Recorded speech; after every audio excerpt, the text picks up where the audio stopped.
welcome to Cover Story. Well, this week we are going to be discussing the impact of demonetization and also its political and economic impact, and also the road ahead for a digital economy. For this, I have with me Mr. P.N. Vijay. He's an investment banker and also BJP spokesperson. We have Mr. Gurcharan Das. He's the former CEO of Procter & Gamble, an author and columnist also. And we have Pranjal Sharma. He's a columnist with Business World.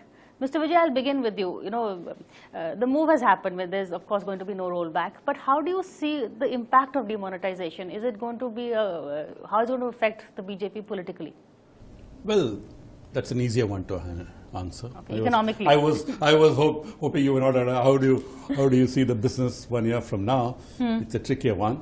Politically, I think it's very good because at least most of the polls that we have seen, and some of them are from very hostile media, whom we know are very hostile to the BJP, have been very, very supportive.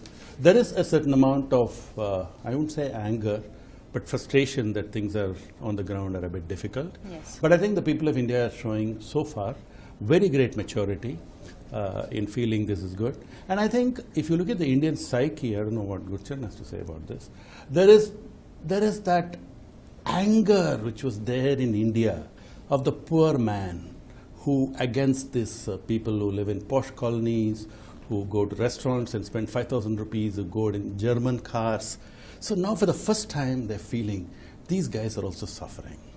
We always suffer, the poor people, but these guys are also suffering. And I think that's a great feeling they have. Mrs. Gandhi used to give that feeling to people, rightly or wrongly. So there is a great emotional connect, I'm talking about the political, which Narendra Modi has managed to establish, which is a bit beyond caste and other things. And I feel that he has changed the game to this. But it made it into a class war. Whatever you want to call it, class war, the people who talked about class war are now only in museums. But they don't have someone from the left here, so I want. Yes, they are in TV shows. Okay. Not in Lok Sabha and Rajya Sabha. You see, the point I'm making is, today, otherwise the UP election would have all been about caste, Yadav, this. He has changed the game. Now the talk is whether Modi, what he did was good, which is itself, from advertising, it's a big thing. And I frankly feel politically it's absolutely correct. Business, well, that may be your next question, but I won't try and answer that. We'll get back to you in the next round, so you haven't got away with it. But Mr. Das, he says, what I've also been hearing is initially people agreed with what they said, it's a good thing, the rich are suffering, standing in line. But now 2 weeks later, the feedback I'm getting, the poor are also not so happy. Is that correct? Well, that's what at least today's newspapers were reporting. There's an unease in the BJP also, particularly in UP. And there are good reasons. I mean, this government, I've supported a number of steps this government has done. And certainly in the economic sphere, I feel that this government has done a lot of good after the disaster we had in the UPA too. But I think they've made a mistake with this one. Is baar galti ho gayi. And the reality is that in the short term, there's been pain, huge pain. And the one example of that pain that kept me awake at night was the story of that woman. I don't know if you remember, but this woman who went to the bank, this is in UP. She went to the bank 3 days in a row, and on the 4th day, she poured kerosene on herself. And then when she was asked, before she was dying, she was asked, why did you do it? And she says, my kids, I've had these 3 500 rupee notes, and they haven't eaten anything for the last 3 days. So how could I live? Now, that is, that's sensational, but there's been other deaths. What worries me now, frankly, in the short term, there's the pain. The long term, there will be some gain as we move to a digital economy, significant gains. But what worries me, Priya, is the medium term, because business activity has slowed down. I'm on a number of boards, and all the companies have reported a decline, 25 to 30% decline in sales. I mean, 1% growth rate means the loss of 1.5 million jobs, 15 lakh jobs. Each job creates 3 indirect jobs. I mean, this is kind of mota.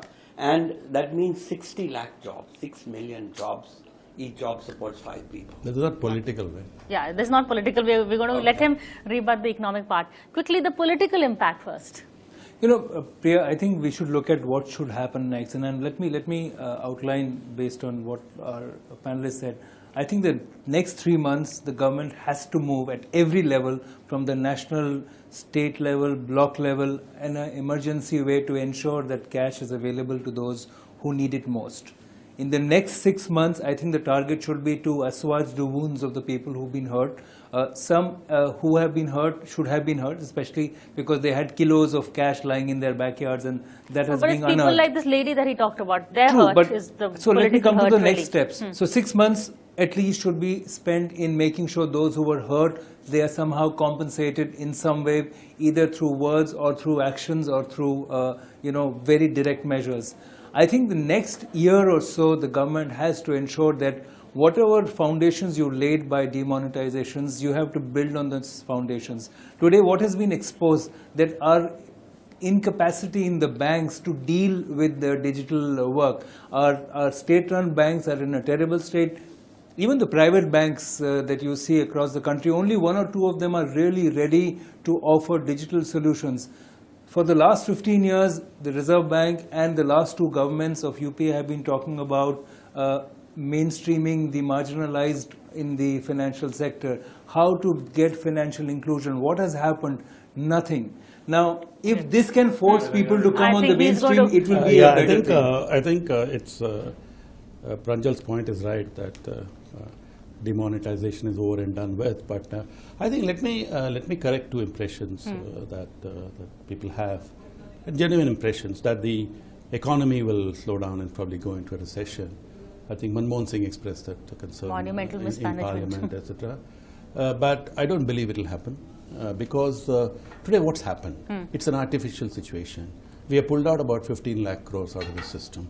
12 lakh crores have come back to banks to be taxed at handsome levels, and 3 lakh crores has gone away, has got burnt.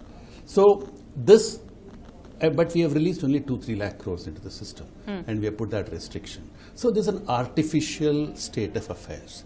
We have created that artificial state of affairs for good reasons, but it's an artificial state of affairs, which is why mandis, I mean, I went to the mall, 2 malls over the weekend, and absolutely full. I couldn't get a place in a food court or in a movie. I'm saying this. But the mall culture is a credit card culture, really. I mean, what I'm saying is there is spending happening. Okay. There is spending happening. Maruti had a 40% increase in turnover. But that was before demot. What I'm saying is there is an artificial situation. And I believe we have got the fiscal space in terms of when this 12 lakh crores comes into the banking system, they have to lend money. They can't keep it.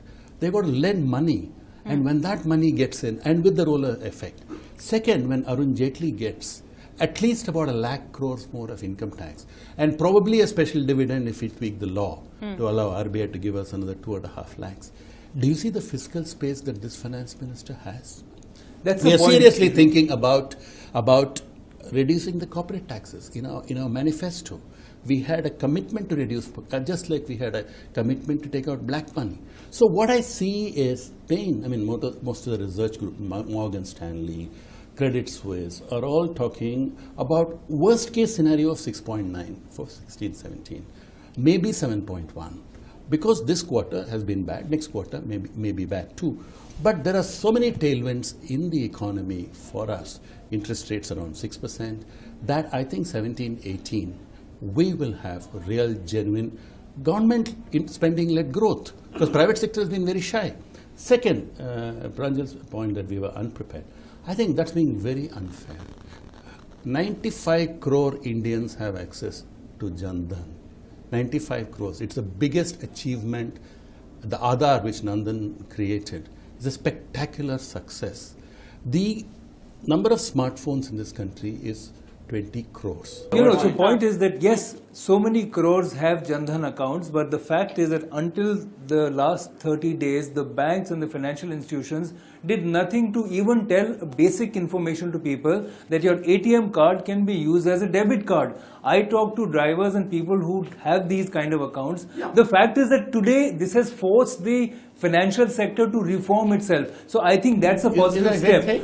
But the fact is that there has to be far more effort to be put in making a digital payment ecosystem in the country, and what we have seen so far, I think the institutions doing it are now waking up. To that extent, I think the shock to the system is very, very Whatever, important. Pranjal, But what we have created a few days ago and gone public is an universal payment system, which all the banks are automatically members. They're doing it now, Mr. Mr. Vijay. They did not do it earlier. But Okay, let me bring Mr. Das into this.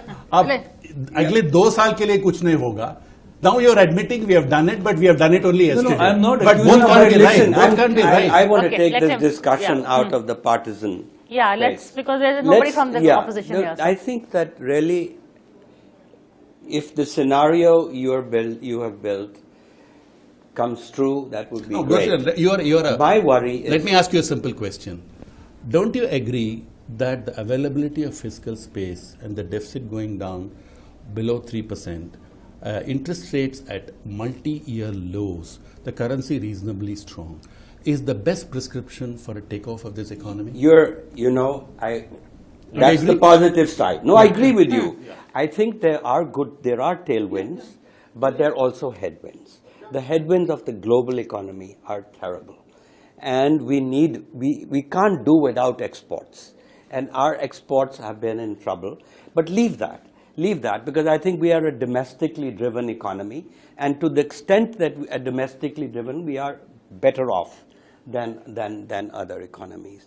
What really worries me is that this was our recovery has been a slow recovery, a somewhat fragile recovery.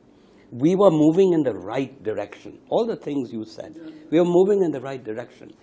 But this was an unnecessary jolt to that recovery that we already, before demonetization, you and I were together, and we were talking about the fact that the really thing we need now is jobs. We have managed other things. But Inflation has come think- down. I think Let Mr. Das finish. So all I'm trying to say to you is that, look, this is a bungle. I'm sorry. No, Gujaran, let me take a break. And look, forget that. Now, the point we should try to make, one is she was asking about the political fallout of it.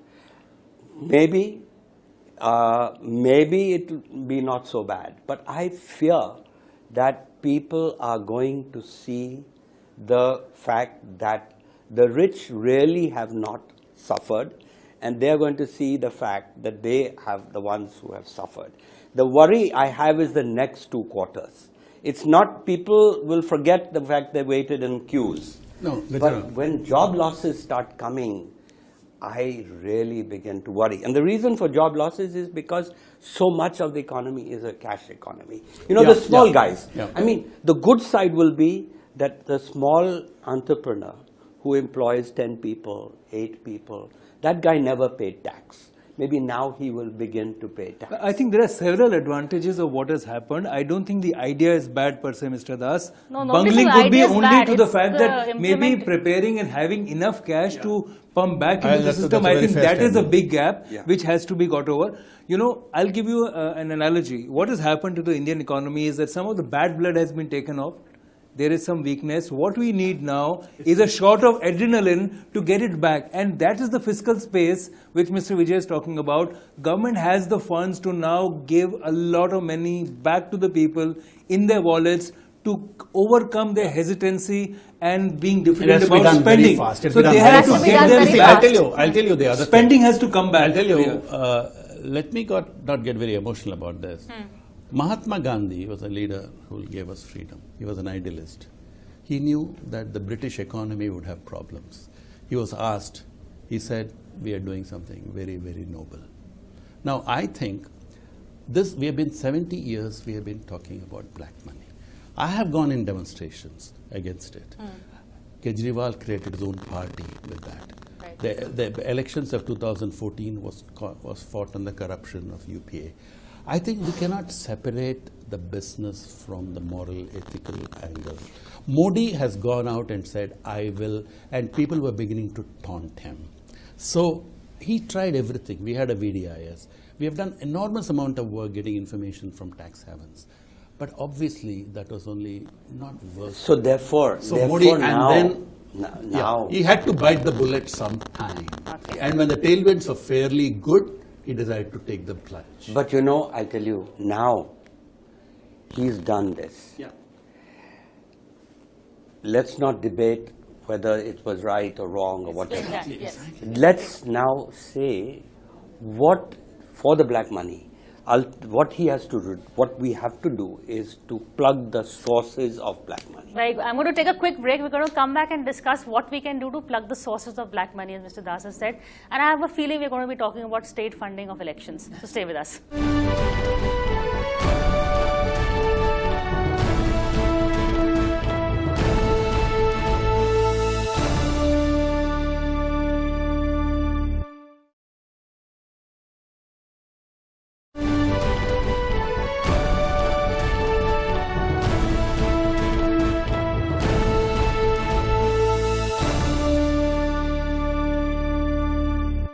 Welcome back to Cover Story. We are discussing the impact of demonetization and also what can be done to curb the source of black money. Mr. Das, before the break, you were going to come up with some suggestions. Well, there are 3-4 areas that we really have to work on.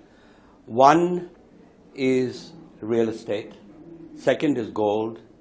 Third is political elections. Right. And fourth is administrative discretion.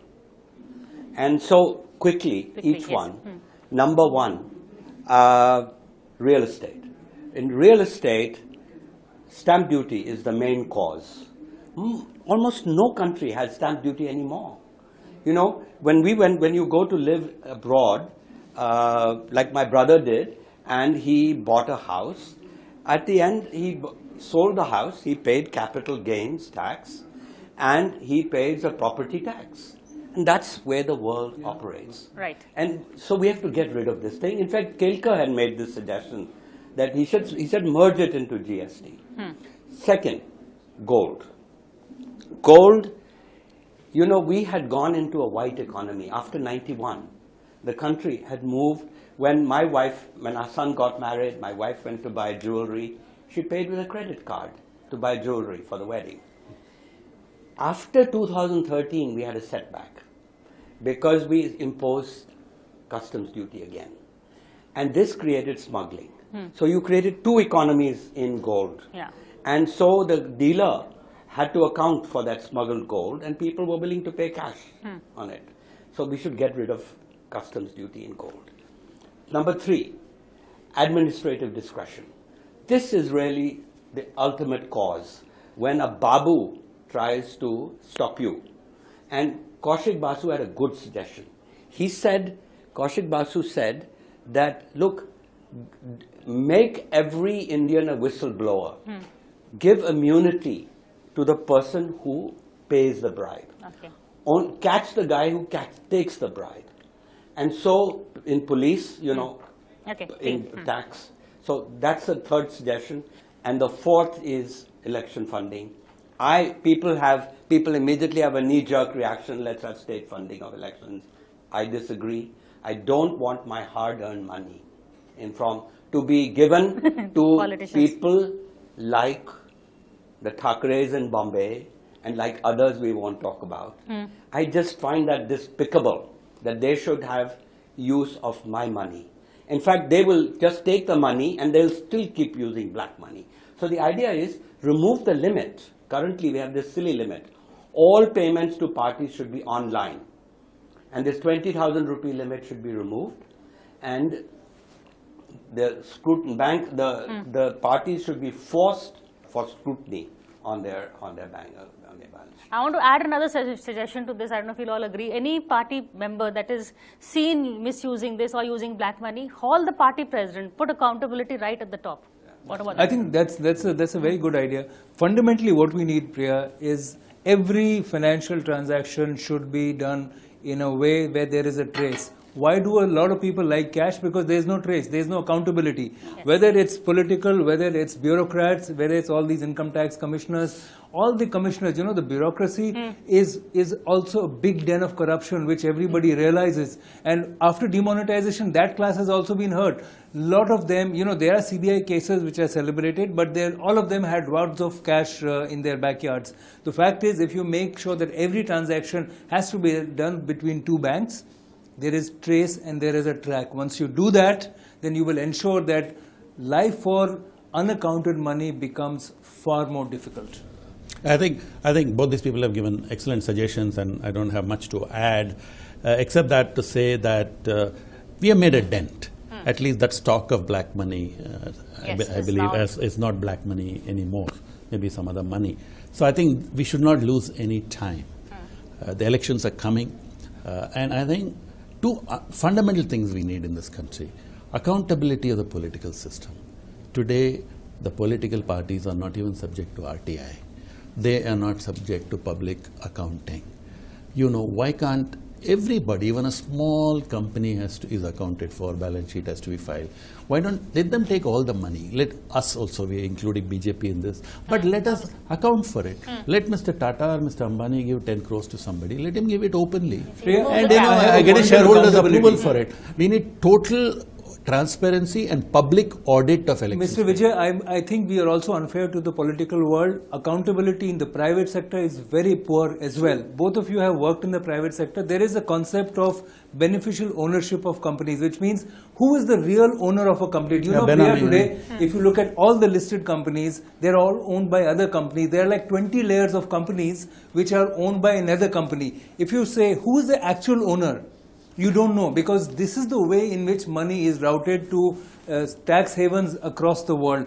It's an international problem, Industry Ranja. leaders, It's an international but problem. that doesn't, remove us from the responsibility. So both of them, as industry leaders, should also accept that accountability in political world is not much better than in the corporate world. Yeah, That's but all you know, right. I'll just make one Yeah. sort of larger and bigger and somewhat controversial suggestion. And this is, you know, what this demonetization has taught us, how underbanked we were. Despite Yes. the Jan Dhan, I mean, that was a heroic job, the Jan Dhan accounts.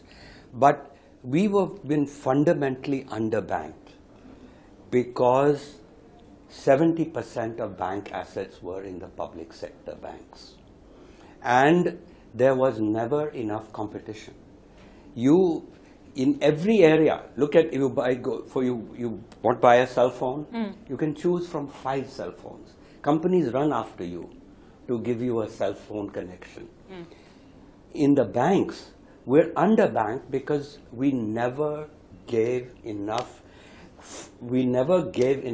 allowance for competitive forces that would have forced the banks. Even things like That's not how- marketplaces that you see, the much maligned Amazons, how much of small industries helped for that? But How I much Now the actually, we are it's moving- the PayTMs and all now. Yeah. Now, frankly, it is the competition that Which has is been driving, created yeah. in the digital economy that's going to really drive banking. much into faster than the future. original banking, I Yes, can tell you, so much I faster. think that even though people criticize this digital revolution that we are now is forced coming, to- that's what. But I think this will be one of the good effects of this whole Priya, demonetization. there is a proposal on that, to force quickly. all the industry owners to pay their labor directly through bank transfers. There's a lot of money which is also siphoned out when people are paid in cash, but you don't really account. Take a parchi for that 2,000 and give only 1,000. But now Exactly. with it being online, this at least I don't know. So, Let me say last like one, this. quick. This is unleashed forces, controllable and uncontrollable. I think we, the people of India, have a great opportunity to do things differently. I do hope the political and business leadership rises to the occasion. Otherwise, 2 years from now, we'll be calling it a failure. I agree Okay, the with jury is that. still out on Yeah, that. still and out. Let's see where this takes us. But from us, that's all this week. And that's a good note to end on also. So thank you for watching this show. We'll see you again same time next week.